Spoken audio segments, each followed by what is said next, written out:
The first thing I saw when I unlocked my front door was my mother's coat hanging on my staircase. Not in a casual, she stopped by way, not in a surprise visit way. It was draped over the banister like it belonged there. And then I heard my sister's voice, laughing, upstairs, in my bedroom.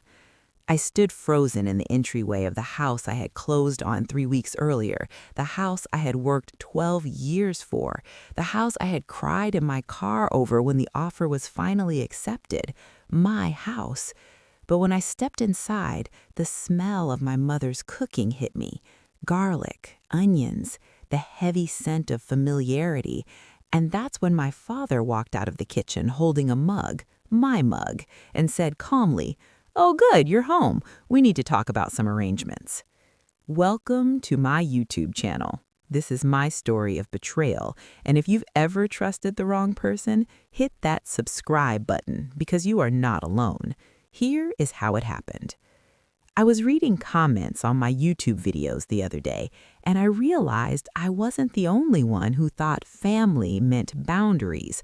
I wasn't the only one who believed that love didn't include entitlement. And yet, here I was, standing in my own living room like a guest. The furniture I had carefully chosen was rearranged, my neutral beige couch replaced with my sister's floral monstrosity, toys scattered across the floor, a baby gate attached to the wall. They hadn't visited, they had moved in, without asking. My sister, Liana, came down the stairs carrying her toddler on her hip like she was starring in some wholesome family commercial. She looked surprised to see me, like I was interrupting something. "Oh, you're early," she said. Early, as if I needed an appointment to enter my own house. I didn't even know what to say. My throat closed up, my hands were shaking, not dramatically, just subtly enough that I tucked them into my coat pockets so no one would see. My father cleared his throat. "Let's sit." That word, let's, as if this was a board meeting and not an invasion. You need to understand something about my family. I was the responsible one, the scholarship kid, the one who worked double shifts, the one who moved out at 18 because you're so independent you'll be fine, the one who never asked for help because every time I did it was inconvenient. Liana was different. She was fragile, according to my mother, creative, according to my father, sensitive, according to everyone, except the landlords who kept evicting her and the employers who let her go. When she married Kyle, we all hoped he'd balance her out. Instead, he quit his job 6 months after their first baby was born because he was finding himself. Apparently, he found himself unemployed for 3 consecutive years. "So here's the situation," my dad began, folding his hands like he was explaining interest rates. "Liana and Kyle are struggling." I stared at him. Struggling. "They lost the apartment," my mom added quickly. "It wasn't their fault. The landlord raised rent." "They were already behind," I said quietly. Silence. That silence that means you're right, but we don't like it. My sister shifted her weight. "We just need time, and you have so much space here." I bought a modest 3-bedroom house. One room was my office, the other was meant to be a guest room. I chose this house because it was manageable, because I could afford it without fear, because I wanted peace. "You broke in," I said finally. My dad's jaw tightened. "We did not break in." "You used the emergency key. That key is for family emergencies." I looked around at the boxes stacked against my dining room wall, my boxes, replaced with theirs. "You moved furniture." "Well, the layout wasn't practical for children," my mom said gently, like she was explaining decor to someone clueless. I felt it then. Not anger, something colder. Displacement. I wasn't being asked, I was being informed. Kyle walked in from the backyard at that moment holding a beer. A beer! In the house I hadn't even hosted a single dinner party in yet. "Oh, hey," he nodded at me like I was a neighbor stopping by. "Thanks again for this. Means a lot." Thanks again? As if I had agreed? I turned to my parents. "You told them I said yes." My mother looked offended. "Don't be dramatic. Of course you would say yes." That sentence, that assumption, that entitlement wrapped in maternal confidence. I laughed, not because it was funny, because it was unbelievable. You didn't even call me. We knew you'd overthink it. And this is temporary. How temporary? A pause. Until they're stable. Liana's eyes filled with tears instantly. Weaponized vulnerability. I'd seen it my whole life. "Why are you being like this?" she whispered. "You know how hard things have been." Hard. I thought about my student loans, my 70-hour work weeks, the nights I skipped meals to save money for a down payment, the panic attacks I hid from everyone because you're the strong one. Hard. I swallowed.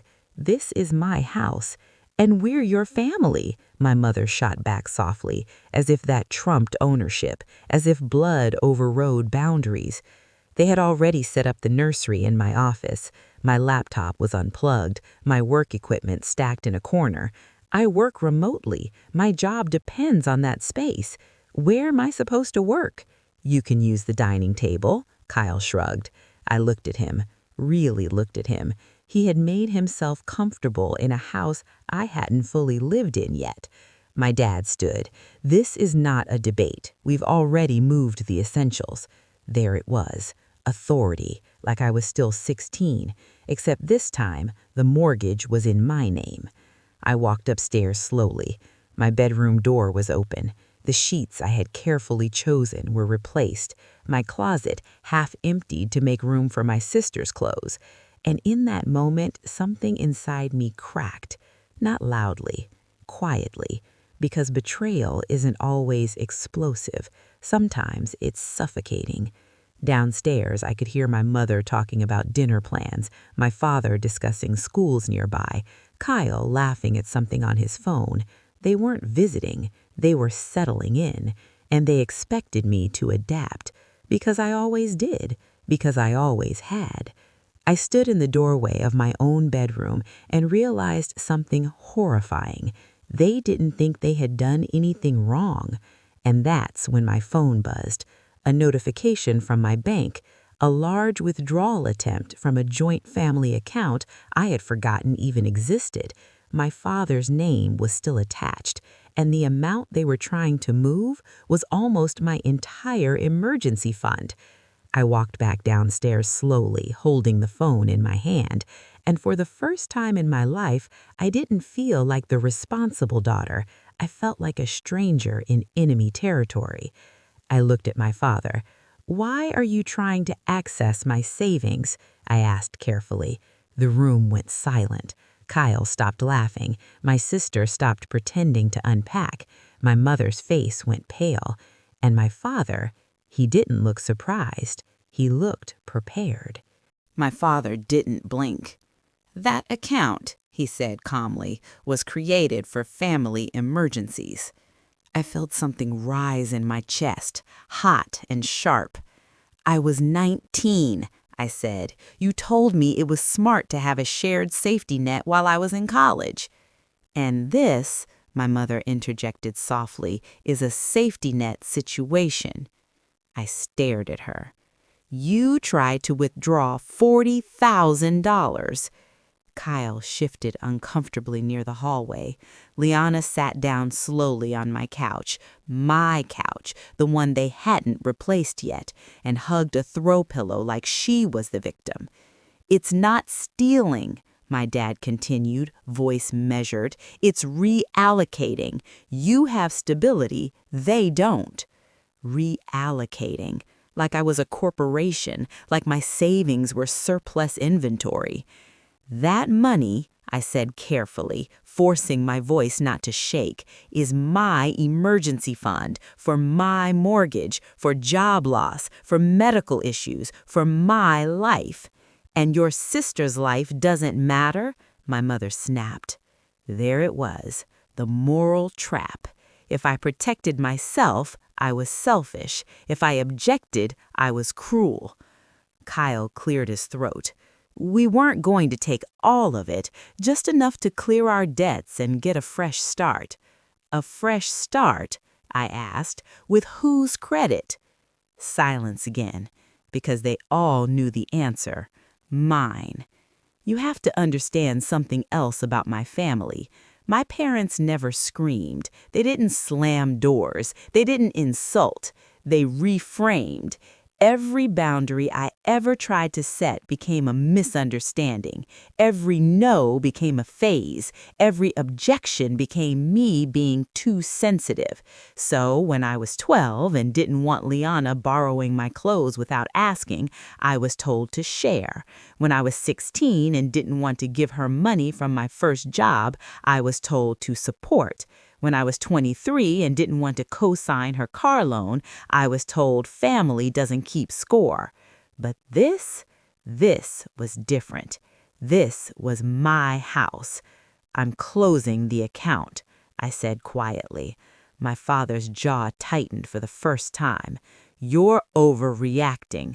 No, I'm reacting. You're letting pride get in the way of compassion. And you're letting entitlement disguise itself as love. The words came out before I could soften them. Liana's eyes flooded instantly. Tears slid down her cheeks in perfect timing. I can't believe you'd say that, she whispered, after everything we've been through. What had we been through? Her unstable marriage, her unemployment, her late-night calls asking for money? Every time I had helped, quietly, without posting about it, without announcing it at Christmas dinners, and now I was the villain for drawing a line? My mother stood abruptly. You're not thinking clearly. You're stressed from work. I almost laughed. Yes, work. The job I could lose if I couldn't function in my own house. The bank flagged the withdrawal, I said. If they hadn't, you would have taken it. My father finally looked irritated. I was going to discuss it with you. You didn't discuss moving in. That was urgent. So is my financial security. Kyle stepped forward slightly. Look, man, we're family. Why are we making this transactional? Transactional? I looked around at my displaced furniture, my converted office, the toddler toys wedged into my bookshelves. It already was transactional. They had calculated my success as their backup plan. Here's what's going to happen, my father said, his voice dropping into that authoritative tone he used when I was a child. You're going to calm down. We'll stay here for a few months. You'll barely notice us. Barely notice them in my own house, and we'll figure out the finances together. Together. I took a slow breath. No. It was the quietest word I'd ever spoken, and it echoed louder than anything else in that room. My mother's face hardened. Not hurt, hardened. You would throw your sister and her child out? I'm not throwing anyone out. I'm asking you to leave my house. Liana gasped like I'd slapped her. You're unbelievable, she said. You've changed. Maybe I had, or maybe I was finally seeing clearly. The toddler started crying upstairs. The sound cut through the tension like a knife. My mother immediately rushed to comfort him, because of course she did. My father stayed planted in front of me. You think this makes you independent? He asked quietly. Cutting off your own blood. No, buying my own house made me independent. His nostrils flared slightly. You're being selfish. There it was again, the word that had followed me my entire life any time I prioritized myself. Selfish for studying instead of babysitting, selfish for moving out, selfish for not lending money, selfish for not co-signing loans, selfish for wanting peace. If selfish meant not surrendering everything I built, then maybe I was. Kyle's phone buzzed as he glanced at it, then at Liana. Babe, he muttered low enough that they probably thought I couldn't hear. The storage unit payment bounced. Storage unit? What storage unit? What storage unit? I asked. Liana froze. Kyle hesitated. My father looked annoyed. It's temporary, he said quickly. For what? For their furniture and some financial paperwork. Financial paperwork. Something about the way she said it made my stomach twist. "How much debt are they in?" No one answered. "How much?" I repeated. Kyle rubbed the back of his neck. "It's not insane. Numbers. I needed numbers." My father finally sighed. "About 80. 80,000. I felt the room tilt slightly. "And you thought 40 from me would fix it?" "It would stabilize things," he snapped. "No, it would transfer the burden from them to me." Suddenly, the entire picture shifted. This wasn't about a few months. This wasn't about a couch. This was about anchoring themselves to the most stable asset in the family, me. If they moved in long enough, if they blurred lines long enough, if they drained my savings slowly enough, it would feel permanent, and I would be trapped by guilt. I looked at my sister. "When were you planning to tell me the full amount?" She didn't meet my eyes. "We didn't want to stress you." I almost choked. They moved into my house and attempted to withdraw my savings to avoid stressing me.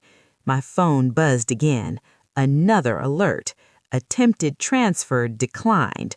My father's phone vibrated almost simultaneously. He checked it, and for the first time that night, he looked angry. "You locked the account." "I froze it. You had no right." I stepped closer. "It's in my name." His voice dropped to a whisper. "You are making a mistake." The kind of whisper that carries warning. "What mistake?" "Turning your back on family." I held his gaze. "No, I'm turning my locks." And I meant it. I walked to the front door and opened it. The night air rushed in, cold, sharp, real. "You need to leave." Behind me, I heard Liana start crying loudly now. Not delicate tears, loud, dramatic for effect. My mother came downstairs, holding the toddler protectively. "This is cruel." I replied. "No, cruel is moving into someone's home without permission." My father didn't move. He studied me like he was seeing someone unfamiliar. "You won't survive this alone," he said quietly. That sentence. It wasn't concern. It was a threat disguised as prophecy. I swallowed. "I already have." The tension in the room felt electric. No one moved. And then there was a knock at the door. 3 firm, official knocks. Everyone froze. I turned slowly. Another knock, and a voice called out, "Police department, we need to speak with the homeowner." My heart slammed against my ribs. My father's face went completely still. Kyle swore under his breath.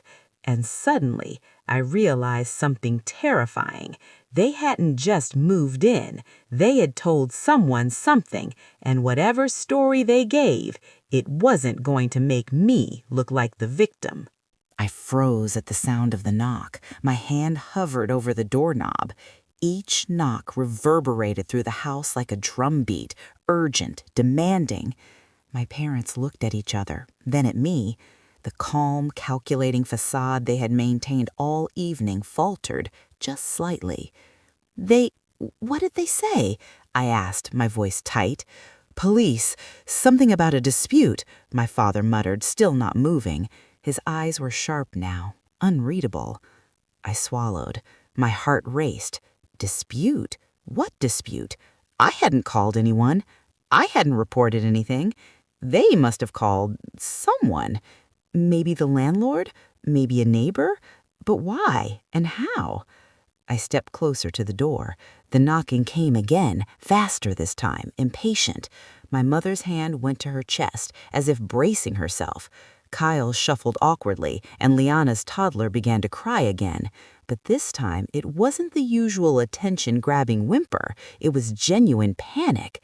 I looked at the child and then at my sister. "You," I said quietly, "you called them." Liana's eyes widened, her face pale. "I didn't, I swear, I didn't." "You didn't?" I asked incredulously, feeling my chest tighten. "Then who did?" My father's jaw clenched. "Enough. Open the door." I hesitated. I had a choice. Open the door and risk an escalation, keep it closed and assert my boundary. Every fiber of my body screamed both options. I took a slow breath and turned the knob. 2 officers stood there, 1 male, 1 female. They were in standard dark uniforms, not aggressive but official. Their badges caught the porch light, flashing briefly. "Ma'am," the officer said, voice steady, "we received a call regarding an unauthorized occupancy and a possible financial dispute. Are you the homeowner?" I nodded. "Yes. What's going on?" They glanced at each other, then back at me. "We need to ask a few questions about who's living here and any access to your bank accounts." My stomach dropped. Bank accounts? They must have reported the attempted withdrawal. My father's face tightened again, and I saw, finally, a flicker of fear. "Officer," he said smoothly, "she's mistaken. We're just family, staying temporarily." "Temporarily?" the female officer asked, eyes narrowing. "Do you have the homeowner's consent?" I took a step forward. "No, they moved in without permission. They also attempted to access my bank account." The words echoed through the room. Silence fell. My parents froze, the only sound the toddler's soft whimper. I could feel a strange surge of power, like I had finally reclaimed my voice. The male officer took out a notepad. "Can you provide details about the attempted access?" I handed over my phone, showing the alerts. They read through the notifications carefully, exchanging nods. "We'll need a formal statement, but this will help," the female officer said. My father's hands tightened into fists. "This is unnecessary. She's overreacting." "Overreacting?" I repeated, louder this time. "They broke into my house, rearranged my belongings, moved furniture, set up a nursery in my office, and tried to take my savings, and you call that overreacting?" Liana started crying, genuinely now, not the controlled, weaponized tears I'd seen before. Her sobs filled the space, making the air thick with tension. Kyle stepped closer to her, whispering something I couldn't hear. "You need to leave," I said to them firmly, my voice cold now, steady. "Now, or the police will have to remove you." My mother's face contorted. "You're treating us like criminals." "Because that's exactly what this is." My father's nostrils flared. I realized then that the calm, measured man I had known my whole life, the one who never lost composure, was truly rattled. He hadn't anticipated this escalation. He hadn't anticipated me standing my ground. The officer stayed calm, but I could sense their alertness. They weren't here to mediate. They were here to enforce the law, and that realization hit my parents like a cold wave. "Fine," my father muttered, finally, his voice tight. "We'll leave, but this isn't over." I didn't respond. My phone buzzed again. Another alert. More attempts to withdraw funds. My mother's eyes widened in alarm. "You locked the account again?" "Yes," I said. "I'm done letting you manipulate my life." They started gathering their things in silence. Kyle picked up toys, my parents grabbed some of their essentials, and Liana clung to her toddler like the world was ending. The officers observed silently, only stepping in when necessary. As they moved toward the door, I felt a strange mix of anger, relief, and disbelief. For 12 years, I had been the responsible one, the one who worked, saved, and sacrificed, and tonight, finally, it had paid off. I wasn't a doormat anymore. Before leaving, my father turned to me, his voice low and threatening. "You think you've won. You'll regret this. Family is everything." I swallowed hard. Family doesn't get to erase my boundaries. You'll learn that eventually. The officers escorted them out. My house, finally, was quiet again. The toddler's cries faded as the car door shut. I stood in the hallway, my chest heaving, the adrenaline slowly draining. I looked around the living room. The furniture, still rearranged, felt alien. The nursery in my office mocked me. The stacks of boxes reminded me of the life I had worked so hard to build. And yet, amidst the chaos, I felt alive. empowered, like I had reclaimed a part of myself I didn't know I had lost. The next morning, I woke up before sunrise. The house was quiet, empty, still mine, but the aftermath weighed heavily. Bills, groceries, and work seemed secondary to the mental toll. I realized I couldn't just go back to normal. There was a war over boundaries in my own home, and they hadn't given up easily. I sat at my kitchen table, sipping coffee, scrolling through my phone. Comments from my YouTube videos flashed in my mind. "I can't believe my parents did this," one read. Another, "You're not alone. I went through the same thing." I stared at the screen, absorbing the shared pain. I wasn't alone. Other people had fought back. Other people had drawn boundaries. Other people had survived betrayal wrapped in family love. It gave me hope, but also a stark warning. Family who crosses boundaries once will try again. I had to be vigilant. I had to be prepared. A week passed. My parents called daily, leaving long, manipulative voicemails. Liana texted incessantly, alternating between pleading and passive-aggressive guilt trips. Kyle's tone was conciliatory on the surface, but threatening beneath, reminding me subtly of favors past. Then came the letter, official-looking, from a lawyer. They were trying to claim a temporary right of occupancy based on verbal agreements I supposedly made. I sat in my office now fully restored, and read the document repeatedly. The legalese twisted in my mind. They were trying to weaponize paperwork to trap me in my own home. I realized the battle had only begun. And that's when I understood the truth I had been avoiding. My parents didn't care about my home. They didn't care about my savings. They cared about control, about maintaining power over me, the responsible one, the one who would always say yes, until now. And if I didn't fight back decisively, they would win. That night, I paced my living room. The shadows from the streetlights crept across the walls. I thought about my childhood, how I had always been obedient, responsible, careful. I thought about every compromise, every sacrifice, every instance I had bent to keep the peace. No more. I had learned something crucial. Boundaries are not suggestions. Ownership is not negotiable. And love, real love, doesn't come at the expense of your savings account and your sanity. I opened my laptop and started documenting everything: timestamps, conversations, financial alerts, pictures of the rearranged house. Evidence, because if they thought they could manipulate me, they had another thing coming. The night deepened and the house felt empty but alive. I was exhausted, terrified, and yet determined. Somewhere deep in the darkness, I smiled faintly. For the first time in my life, I wasn't afraid to stand alone. 2 nights later, I heard a knock again, louder this time, more deliberate. My stomach sank, my heart raced, my hand hovered over the doorknob. But this time, it wasn't my parents. It was someone else. Someone who claimed to have information about my family's finances.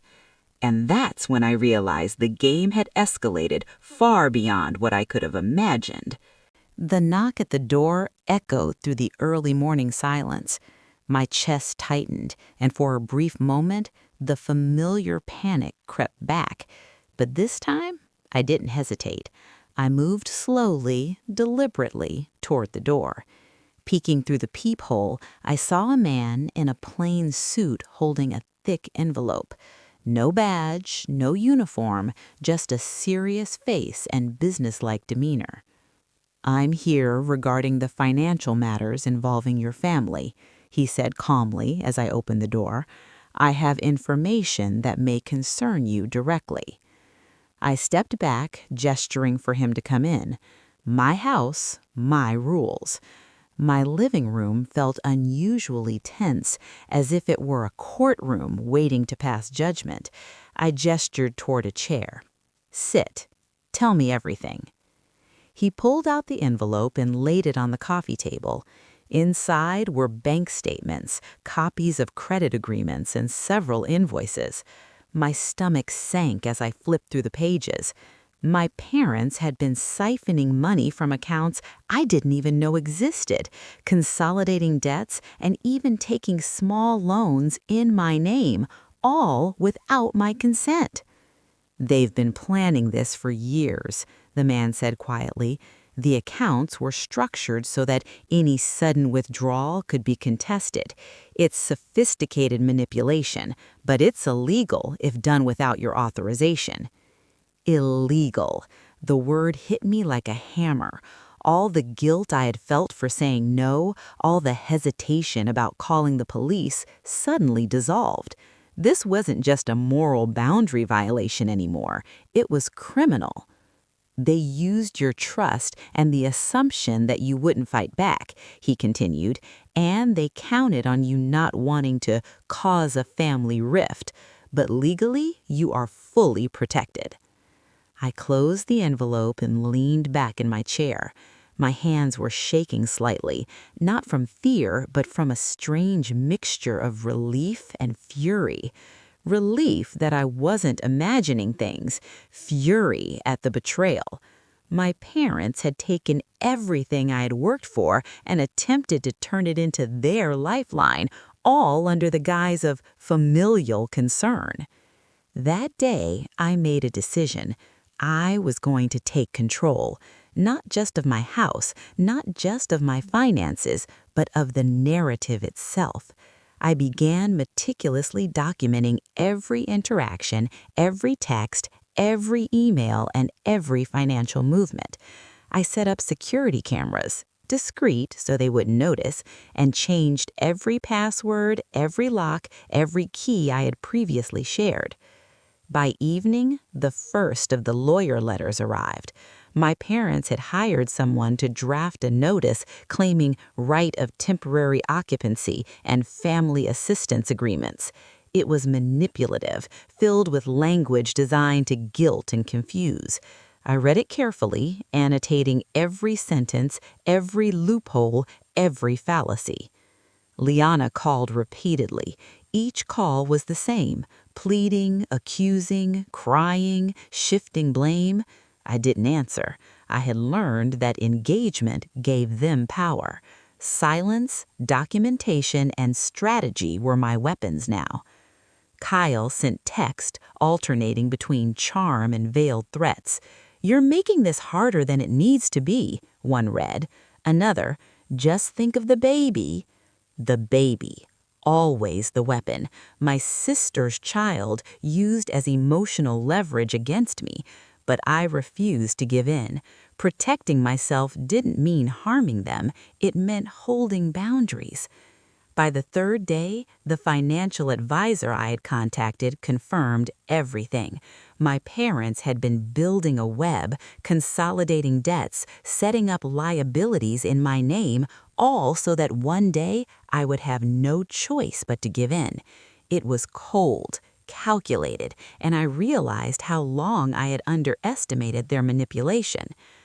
I remember sitting in my restored office, the morning sun slicing through the blinds, my laptop open, paper spread across the desk, heart racing. I thought about my childhood, the subtle lessons they drilled into me: obedience, compliance, always choosing family over self, always sacrificing. And for the first time, I questioned everything. All those years of quiet acquiescence, all the guilt I carried, all the "you're selfish" echoes, they weren't about morality, they were about control. That night, I heard a sound downstairs. The front door had been tampered with. My stomach dropped, my pulse quickened. For a moment, I feared the worst, that my parents had returned without notice, using whatever means necessary to assert dominance. I grabbed my phone, dialed 911 immediately. Lights on, security cameras activated, every precaution I had set up moments before was now life-saving. "911, what's your emergency?" The operator's voice was calm, professional. "Potential home intrusion," I whispered, voice tight.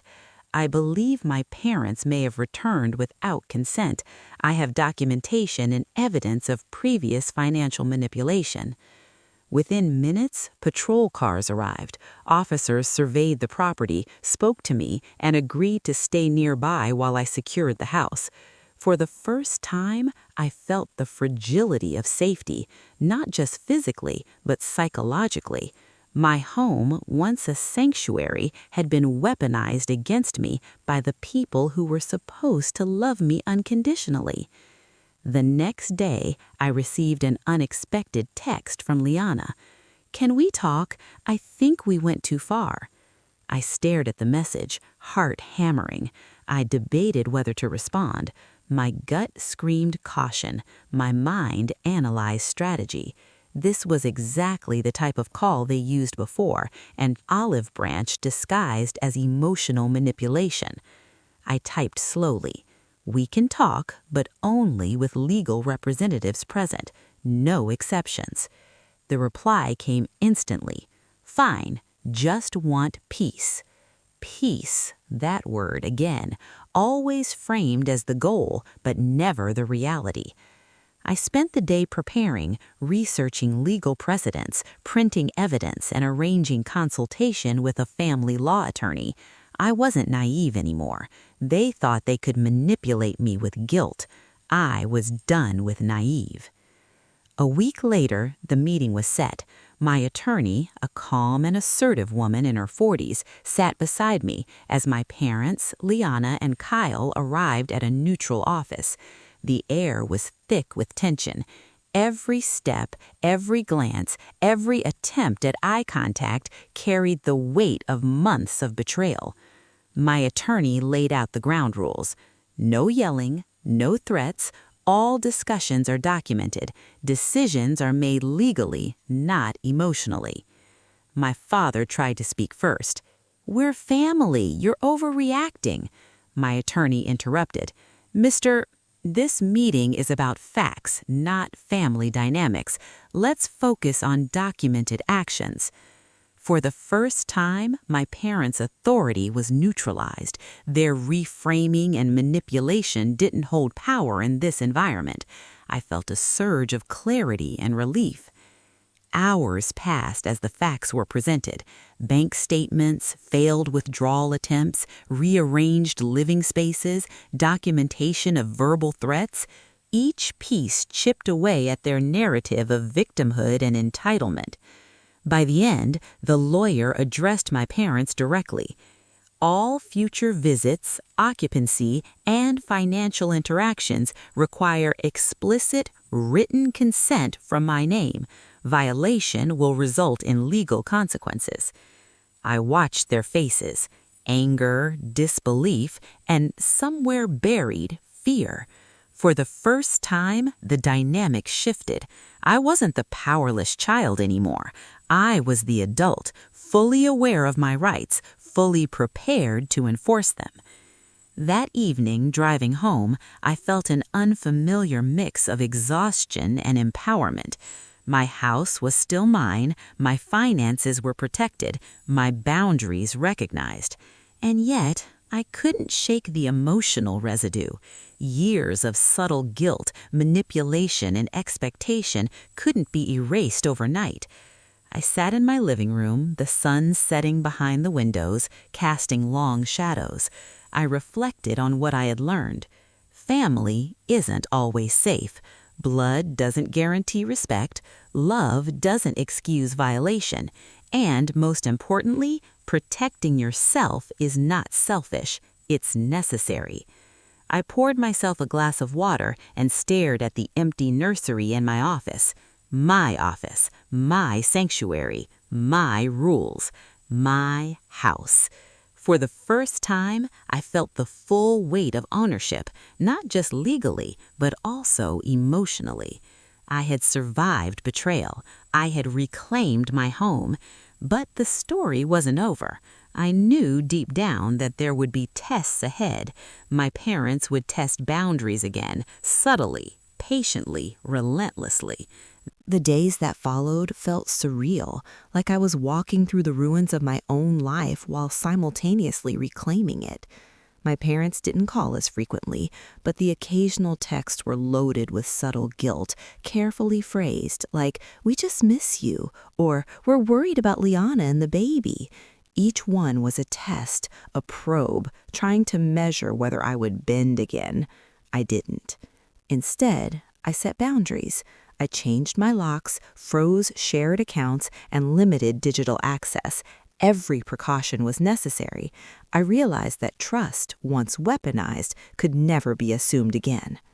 Work became my anchor. Sitting in my restored office, surrounded by my belongings, I immersed myself in projects, deadlines, and emails. My home, finally my own, allowed me focus, but the memory of that night, the look on my father's face, and the manipulative calm of my mother haunted me. One evening, I was reviewing emails when a knock came at the door. My pulse spiked.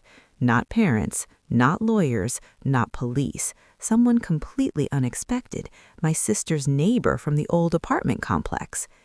"Hi," the woman said hesitantly, holding a small box of documents. "I think these belong to your sister and Kyle. You might want to see them." I took the box inside, curiosity mixed with apprehension. Inside were receipts, overdue notices, and even emails from debt collectors.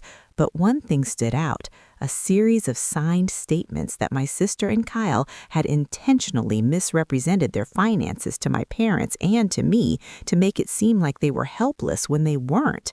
I felt my stomach twist. The betrayal wasn't just my parents anymore. My sister, the one I had loved unconditionally, had manipulated me from the very start. Every tear, every plea, every "we need help" moment, it had been calculated. That night, I didn't sleep. I sat at my kitchen table, flipping through the documents, piecing together a pattern of deceit. They had counted on my generosity and trust, assuming I would bend, break, and give in. They had misrepresented their needs, weaponized the toddler, and painted me as the villain for asserting boundaries. By morning, I knew I had to take the next step, not out of vengeance, but for clarity, for security, and for truth. I scheduled a meeting with a family law attorney specializing in financial exploitation. My goal wasn't punishment, it was protection. The consultation was eye-opening. The attorney explained that what my parents and sister had attempted was legally actionable: financial manipulation, attempted unauthorized withdrawals, and intentional misrepresentation to coerce me into giving access. I had grounds to secure restraining orders, protective legal measures, and enforce boundaries that were previously ignored. For the first time, I felt a strange mix of relief and empowerment. I wasn't powerless anymore. I wasn't a pawn in their game. I was preparing to take control, legally, emotionally, and physically. Over the next 2 weeks, I reinforced my home's security. Surveillance cameras were installed in key locations, motion sensor lights were activated, and passwords were changed across all financial and digital platforms. I created logs of every interaction with my family, every email, every text, and every voicemail. Documentation became my armor. But the emotional toll was heavier than I anticipated. I had spent years believing that protecting myself meant being selfish or cold. Now the truth was undeniable. Prioritizing my life, my home, and my finances was not selfish, it was survival. I began journaling again, something I hadn't done since I was a teenager. Writing helped me process the emotional layers of betrayal, the subtle manipulation, the silent coercion, the gaslighting that had eroded my confidence for decades. Each entry, raw and unfiltered, was a step toward reclaiming my sense of self. Then came the first confrontation post-legal consultation. My parents appeared at my front door unannounced, smiling warmly as if nothing had happened. My stomach tightened, but I didn't hesitate. "I can't let you in," I said firmly. "You violated my boundaries repeatedly. Any further attempt to enter my home without permission will be treated as trespassing." My mother's face twisted, a mixture of shock and disbelief. "Miriam, we just want to see the baby." I held her gaze. The baby is fine. You are not welcome here. You've been warned. My father's voice, calm but edged with frustration, tried to reason. You're overreacting. We're family. This is harsh. No, I replied. This is necessary. Family doesn't erase boundaries. Family doesn't steal. Family doesn't manipulate. They lingered for a moment, as if testing whether I would falter. I didn't. Finally, they left, muttering threats under their breath, but I didn't feel fear. I felt clarity. In the weeks that followed, I gradually restored my home to its original state. The nursery was dismantled, my office reorganized, and the living room returned to my careful design. Every corner, every shelf, every item reminded me that this house was mine. I also began sharing my story privately online, documenting the emotional and financial manipulation I had endured. The responses were overwhelming. Thousands of messages flooded in, each one a variation of my own experience: betrayal disguised as family love, manipulation masked as concern, financial abuse hidden behind guilt. I realized I wasn't alone. So many others had suffered similar violations, silently, unable to assert themselves because they had been taught to value obedience over self-preservation. The validation was bittersweet. It was comforting to know I wasn't alone, but painful to realize how common this abuse was. And then, one evening, a phone call came that made my heart skip. It was my sister. I think we need to talk, she said, voice trembling. I didn't realize how far we went. I didn't know how much pain we caused you. I listened quietly, analyzing her tone. This was the first time I sensed genuine regret, not manipulation.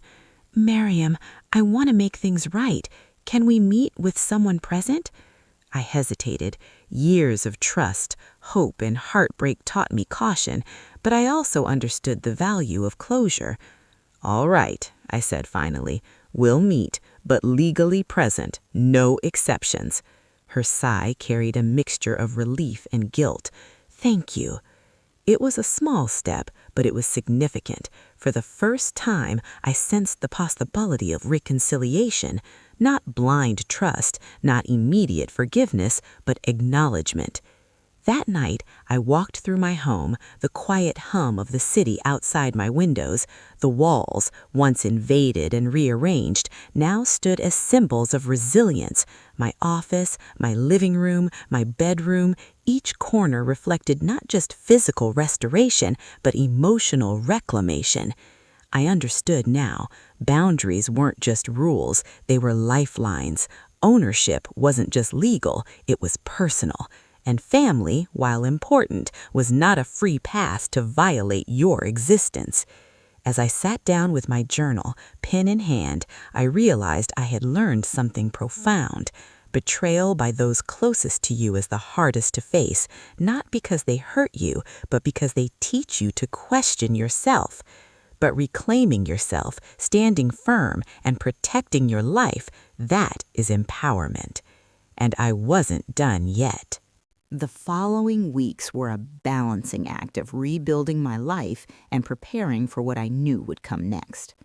My parents and sister didn't push as aggressively. They were cautious, testing from afar. I could feel it in the texts, in the occasional calls, in the thinly veiled questions. Are you sure this is necessary? Or, we just want to help. Every word, carefully chosen, was designed to probe, to manipulate, to test if I'd break. But I didn't. I had changed. I woke up every morning with a sense of purpose I hadn't felt in years. My home, now secured with locks, cameras, and updated security protocols, felt like a sanctuary again. I spent hours reorganizing my office, not just physically, but mentally. Every book placed, every shelf arranged, every cable tucked away was a declaration. This is mine. I will protect it. Then came the first real test. I received an email from my father's lawyer, not addressed to me directly, but copied to me nonetheless. It was formal, calm, neutral in tone, yet heavy with threat. We request a meeting to discuss the alleged financial discrepancies and your denial of family access. We would prefer this matter resolved amicably to avoid further legal action. I stared at the screen. My first instinct was to ignore it, but that would have been a mistake. I knew they were testing me, watching to see if I would panic, guilt myself into submission, or falter. I forwarded the email to my attorney. Within minutes, she called. Do not respond directly. We'll prepare a formal reply. Everything they attempt to frame against you is already documented. This is their last shot to intimidate you. A surge of relief washed over me. I realized something critical. The rules had changed. I wasn't negotiating with a family of manipulators anymore. I was engaging through the proper channels. Legal boundaries were stronger than emotional ones. Over the next few days, my phone buzzed incessantly. My sister's texts ranged from pleading to subtly accusatory, and my mother's messages carried the same manipulative tone she always used, love wrapped in guilt. I didn't reply. I let them wait. Every unanswered message reinforced the truth. I was no longer accessible to their control. Then Kyle made the first serious move, a call, which I ignored. When I finally listened to the voicemail, my blood ran cold. Mariam, listen, we just want to figure this out. I'm asking as a father and a husband. Please, we don't want this to go further. You know what I mean. Let's talk before it escalates. I replayed the message multiple times, analyzing tone, pauses, emphasis.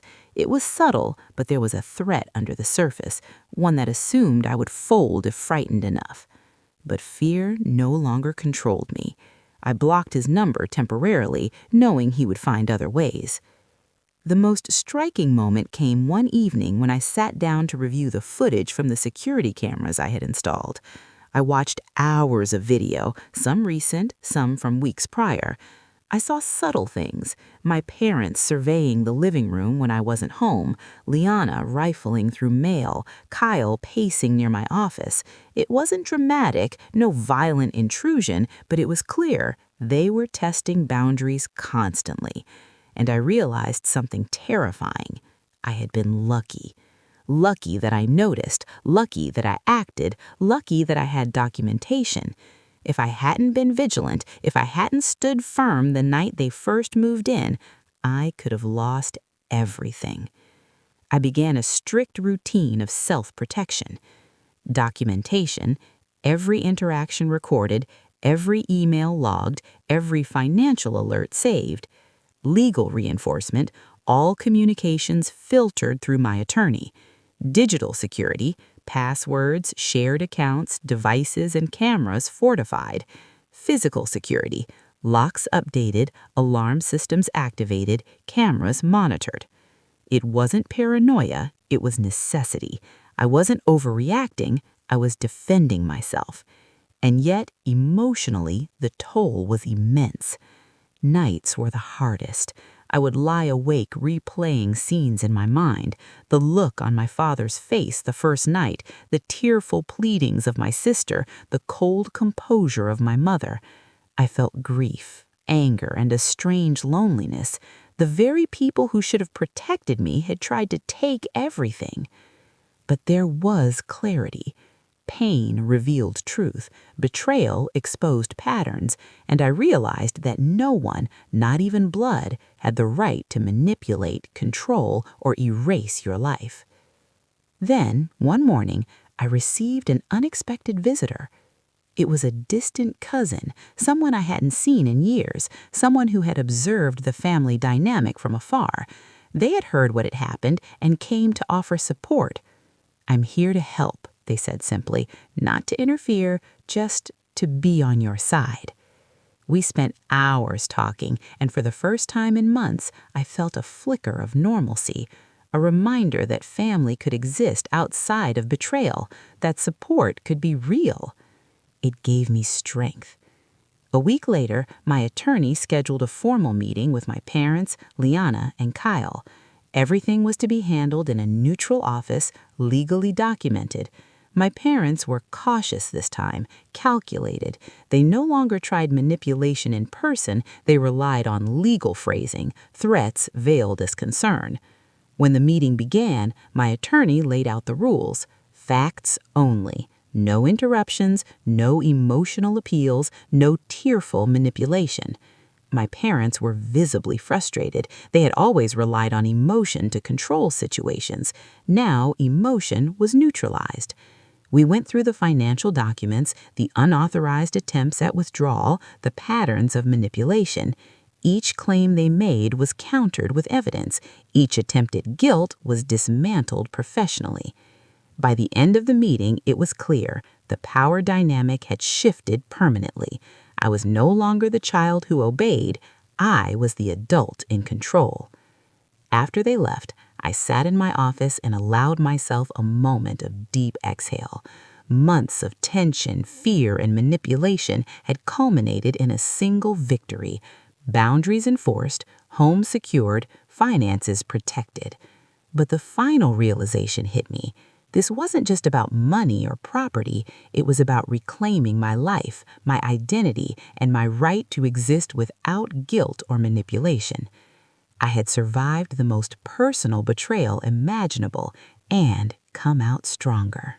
The tension in the house was palpable that night. Even though my parents hadn't physically returned, their presence lingered like a shadow.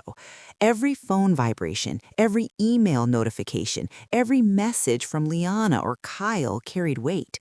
It wasn't just communication, it was strategy, testing, a slow encroachment designed to unsettle me. I sat in my living room, laptop open, reviewing security footage and financial alerts. Every detail, every subtle action, every whispered manipulation from the past weeks replayed in my mind. I realized with a sinking clarity that this was no longer about family disputes or even financial boundaries. This was psychological warfare, and I was the target.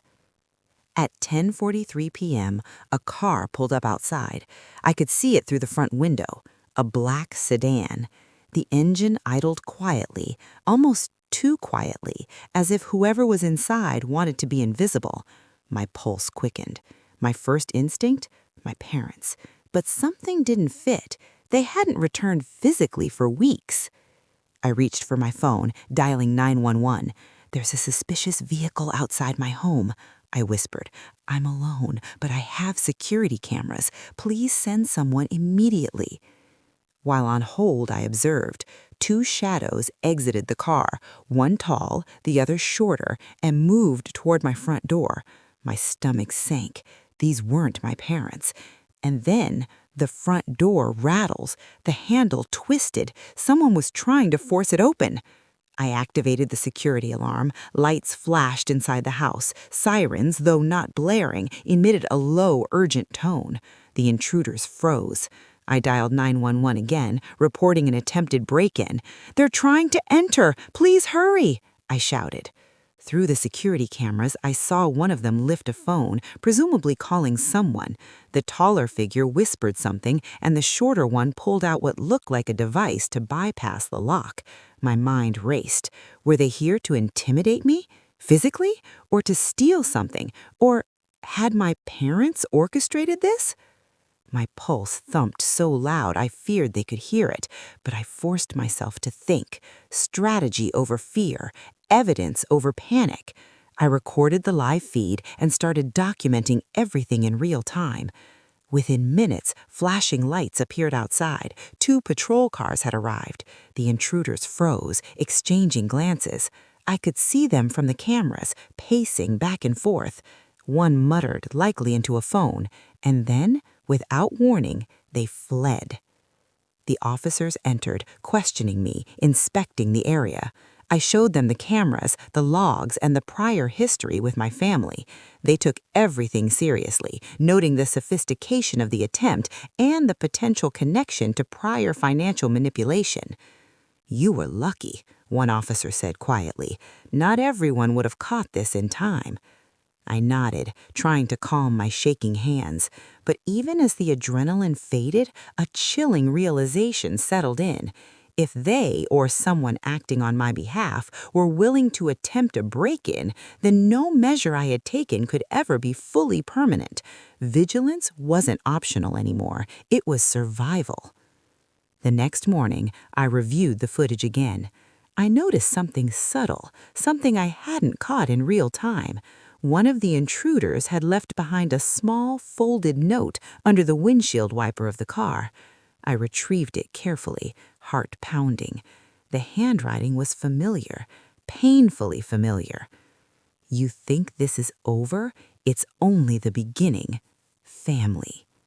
I felt my stomach churn. This wasn't random. This was a message, a warning, a reminder of their reach, a demonstration that boundaries, even when enforced, could be tested. I realized something terrifying. My parents weren't just manipulative, they were relentless, and they were escalating. Determined not to be intimidated, I contacted my attorney immediately. "They're escalating," I said, voice tight but resolute. "This isn't about discussion anymore. It's about safety." She listened carefully, then advised filing for an emergency protective order. The documentation I had compiled, the attempted withdrawals, the unauthorized occupancy, the past threats, and now the attempted intrusion was more than sufficient. Within hours, a temporary restraining order was filed, legally barring my parents, sister, and Kyle from coming near my property or contacting me outside of documented legal channels. It was a relief, but it didn't erase the fear. Knowing they could attempt to violate my space even after legal measures left a lingering tension. I began developing contingency plans, multiple exit strategies from every room, emergency contacts, and digital fail-safes for bank accounts and communications. The days that followed were tense. I barely slept, double-checking locks, reviewing cameras, and ensuring every possible vulnerability was addressed. Every phone buzz, every delivery, every unexpected knock sent my heart racing. I was hyper-aware of every detail. Then came the turning point. An email from Liana sent from an anonymous account. She didn't ask for permission or plead. She typed a single line. "Stop fighting. You can't win against all of us." I stared at the screen, rage and disbelief mingling with resolve. This was exactly what I expected. They thought that fear could manipulate me, that threat could bend me, but I was no longer the person who had allowed herself to be guilted into submission. I responded through my attorney. All communication must go through legal channels. No direct contact is allowed. Violation will result in consequences. Weeks passed. The restraining order provided legal leverage, but the psychological tension remained. Every moment felt like a countdown. I knew that confrontation, the true final confrontation, was inevitable. And then it happened. I received a formal notice from their lawyer requesting a mediated session. This wasn't a casual meeting. It was carefully orchestrated, a battlefield disguised as reconciliation. My attorney prepared me meticulously, everything documented, everything on record, everything reinforced legally. The day of the meeting, I arrived early, my heart hammering in anticipation. Every step I took toward that conference room felt weighted, deliberate. The room was neutral, sterile, but charged with tension. When my parents, sister, and Kyle entered, I studied them carefully. Their expressions were masks, calm, composed, but under the surface, I could feel the anticipation, the calculations, the test of my limits. The mediator started, asking each party to outline their position. My parents opened first, framing themselves as concerned and hurt, carefully avoiding mention of the financial and physical intrusions. My sister tried to inject emotional appeals, tears at the ready. Kyle attempted to charm and distract, reminding me of favors and shared history. But I stayed silent. I had no need to argue with emotion. When it was my turn, I spoke clearly, calmly, and directly. I will not be manipulated. I will not be threatened. You attempted to steal from me, occupy my home without consent, and intimidate me. Everything you do moving forward will be documented, monitored, and legally enforced. My boundaries are not negotiable. My home is mine. My life is mine. The room went silent. My parents' carefully constructed calm faltered. My sister's tears froze. Kyle's confident posture stiffened. The mediator asked questions, but I answered factually, emotionlessly, and legally. The power dynamic had shifted irreversibly. By the end of the session, the mediator summarized the matter. All parties have heard the documented evidence. Any attempt to bypass the established boundaries will have legal consequences. The homeowner's rights are affirmed. Family dynamics do not override the law. As we left the room, I felt a mixture of exhaustion, relief, and empowerment. Months of manipulation, threats, and betrayal had culminated in this moment of undeniable authority. That night, in the quiet of my living room, I reflected on everything I had endured: the initial betrayal, the financial manipulation, the emotional gaslighting, the attempted break-in, and the psychological warfare. I realized something profound. True strength is not in avoidance or compliance. It's in standing firm, documenting truth, enforcing boundaries, and refusing to be broken, even when the ones who should protect you are the ones who hurt you most. I had survived the ultimate test. I had reclaimed my home, my finances, and my sense of self. But more importantly, I had learned to trust myself again. And I knew finally that nothing, no manipulation, no threat, no guilt could ever take that away. The days after the mediated session felt strange, almost surreal. My home was finally quiet, not just physically, but emotionally. No knocks, no manipulative texts, no subtle tests of my boundaries.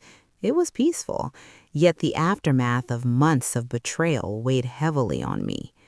I realized that surviving manipulation wasn't just about securing my home or finances. It was about rebuilding my mind, my confidence, and my sense of safety.